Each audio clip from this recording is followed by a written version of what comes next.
ये अरुणाचल प्रदेश नहीं बल्कि जंगनान है और ऐसा मैं नहीं, चाइना बोलता है। Chinese troops clashed with the India side. Border tensions between India and China are escalating once again. China has now renamed parts of Arunachal Pradesh.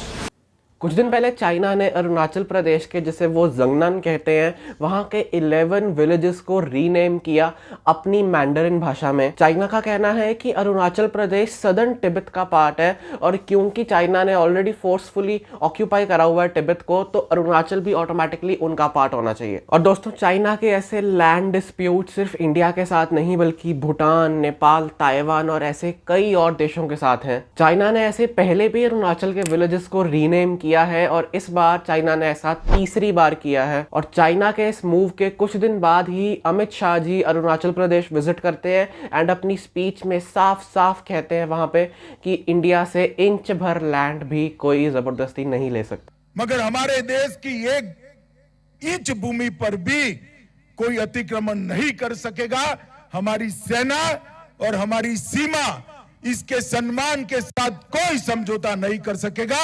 ये हमारी सरकार की नीति है, नरेंद्र मोदी सरकार। अमित शाह जी अरुणाचल गए थे to launch the vibrant villages program. इस प्रोग्राम के चलते Modi government 4800 crore rupees invest करेंगे अरुणाचल में। Vibrant village government of India का एक इनिशिएटिव है to promote development in the rural areas of Arunachal. ये इंपॉर्टेंट इसलिए हो जाता है क्योंकि अक्सर जब डेवलपमेंट की बात आती है तो रूरल एरियाज बहुत पीछे रह जाते हैं और इसीलिए वहां के लोगों को दूसरी सिटीज में माइग्रेट करना पड़ता है जॉब अपॉर्चुनिटीज के लिए। वाइब्रेंट विलेज प्रोग्राम के चलते सबसे पहले वहां की रोड कनेक्टिविटी इंप्रूव की जाएगी, जिससे एंटरप्रेन्योर्स वहां आना शुरू कर देंगे और अगर वहां इंडस्ट्री सेटअप हो जाती हैं तो वहां जॉब्स भी क्रिएट हो जाएंगी, जिससे लोग माइग्रेट करेंगे ही नहीं। और दोस्तों, चाइना को अमित शाह की इस विजिट से बहुत ज्यादा प्रॉब्लम हुई है। उनकी फॉरेन मिनिस्ट्री ने ओपनली कहा that such VIP visits are a violation to Beijing sovereignty. India ने चाइना के इन कमेंट्स को रिजेक्ट करते हुए कहा कि ऐसी किसी विजिट से ग्राउंड रियलिटी चेंज नहीं हो जाती है एंड ये कि अरुणाचल हमेशा से इंडिया का इंटीग्रल पार्ट था और रहेगा। बट दोस्तों, चाइना ने ये बात कभी एक्सेप्ट नहीं की। उनके अकॉर्डिंग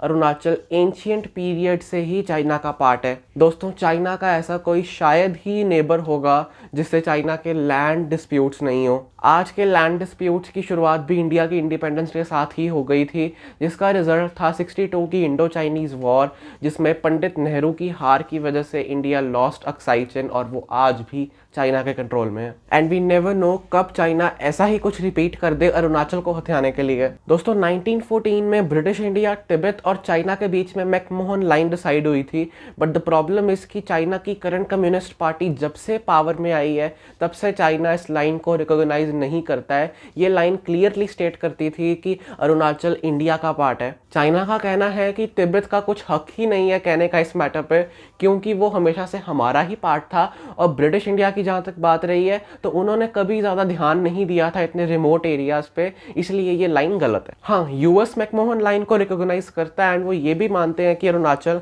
इंडिया का पार्ट है। बट एक्सपर्ट्स का कहना है कि यूएस इंडिया को सिर्फ चाइना के अगेंस्ट यूज़ करना चाहता है एंड ये भी कि चाइना इंडिया पे कभी भी अटैक कर सकता है यूएस को धमकाने के लिए। और अगर ऐसा कभी होता है तो India might get to face China from two sides, because Pakistan भी चाइना का ही सिपाही है। बट दोस्तों, इस सब के साथ साथ एक चीज़ की गारंटी है कि इंडिया अब 62 वाला इंडिया नहीं रहा। Now India is fully capable to fight with China, चाहे ऑन ग्राउंड हो या पॉलिटिकली। आज के लिए इतना ही। जय हिंद।